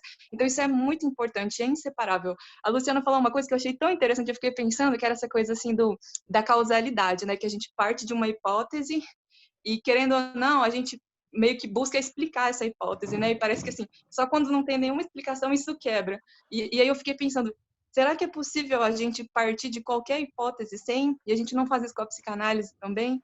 Daí a importância de estudar muito uma teoria e ver isso, se ela se sustenta internamente minimamente, ou se ela tem tantas incoerências que não tem como se sustentar aquilo. Porque a gente parte, e é muito fácil ver nos outros, né? Quando é uma coisa que a gente discorda, tipo assim, não, seu preceito aí tá errado, o machismo tá errado. Só que a gente também tem os nossos preceitos, e a gente não consegue perceber os nossos, né? Então, talvez, assim, daqui a muito tempo as pessoas também vão estar falando que isso que a gente tá falando aqui é datado. E aí, como é que a gente vê isso? Como é que a gente consegue, então, fazer um trabalho, como é que a gente escolhe, que teoria, que hipótese, que intervenção que a gente faz para a pessoa. E só para finalizar, fiquei pensando até essa questão das estruturas, o tanto que isso ainda não é, eu não sei se é machista, mas é determinista, porque a gente está falando, fulano é obsessivo. Então você já vai ficar escutando e vendo coisas que você relaciona a uma estrutura tipo clínico neurose obsessivo. Então, assim, o que isso já não determina do trabalho também, entende? Então, eu tô falando isso, a gente está fazendo a discussão do machismo, mas olha para as outras coisas, para o estilo de trabalhar, o tanto que isso não irradia também, o tanto que a gente ainda não tem diversos determinismos. A camarada Cíntia aí deu um bom balanço aí para a coisa, né? Sobre a questão da camarada Caroline, eu diria que para você achar no fundo da neurose, como fundamento da neurose, sempre o complexo de Édipo, é porque você está partindo da ideia de que você vai encontrar o complexo de Édipo no fundo da neurose. Então, esse é o ponto. Em psicanálise, gente, isso é bizarro. Nós estamos passando do tempo, mas vou contar um negocinho para vocês. Em psicanálise, isso é bizarro, porque dentro de um ponto de vista epistemológico, né, os grandes epistemológicos da nossa época e tal, que são referência, vamos dizer assim, o Paul Feyerabend, o Chalmers, o Poiré, o Popper, até o Popper, né? Etc, etc, etc. Todos esses caras, pessoal, que servem como o Bachelard também, todos esses caras trabalham com a ideia de que é a teoria que vem primeiro, sabe? Todos esses caras trabalham com essa ideia de que a teoria que vem primeiro. Só nós, na psicanálise, que partimos dessa ideia de neutralidade absurda, que é a ideia de que eu vou chegar, né? Só nós hoje, né? Que o Freud chega neutro para dentro lá da clínica, ele escuta o objeto de forma totalmente neutra e retira as consequências aí a partir dessa observação neutra. Então, é só nós que ainda hoje trabalhamos com esse tipo de coisa assim. Não faz sentido, gente. Esse é o ponto. Sempre que a gente chega num determinado fenômeno, não tem como eu chegar num fenômeno sem uma pergunta, sabe? Por que eu fiz essa pergunta e não fiz essa? Esse é o ponto. Quando eu chego no fenômeno, eu já chego com uma teoria, eu já chego com uma pergunta, eu já chego com uma determinada orientação. Essa noção de neutralidade científica e tal, a partir desses moldes ingênuos que a gente tem ainda sustentados no nosso campo, é muito difícil de sustentar, assim, epistemologicamente falando, sabe?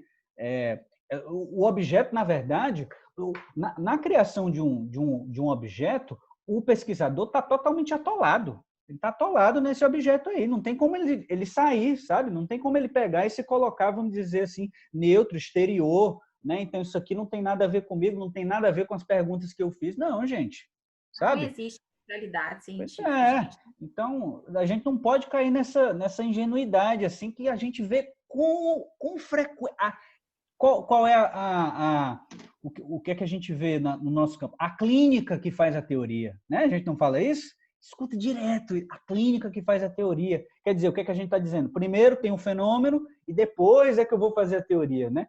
Então, isso não faz sentido, tá bom? Não faz sentido. Vou mandar textos de epistemólogos para vocês que falam isso, sabe? Para a gente também pensar, porque a gente só escuta isso de psicanalista. Aí a gente vai para a epistemologia e a gente vê que os caras estão falando de outra coisa, estão falando de outras paradas, a partir de outro lugar. Entende? Então... E me parece que também é um pouco do que acontece quando passa pano para Freud, né? Claro. Ideia de, ele não é machista, faz parte da teoria que ele está criando. Sim. Enfim, não vou me alongar muito, porque a gente já passou do tempo. Mas passou mesmo. Hoje foi esticado, né? Mas é isso. A gente fica aí paramos aí na página 111, né? Página 111, pelas minhas contas, andamos bem pouquinho hoje no texto, paramos mas fora do texto a gente avançou muito, viu? Andamos pouco no texto, mas fora do texto avançamos muita coisa. Então, estou satisfeitíssimo. Paramos na notinha 38. Ótimo, Giroso, ótimo. Então, eu fico devendo aí algumas indicações de livros de epistemólogos aí para a gente estudar, e aí a gente vai trabalhando, beleza? A gente se vê semana que vem e os debates continuam lá no grupo, se alguém quiser se pronunciar mais ainda e a gente esticar a coisa, beleza? Abraço, pessoal. Tamo junto. Até semana que vem. Obrigada. Tchau. Até. Tchau, tchau.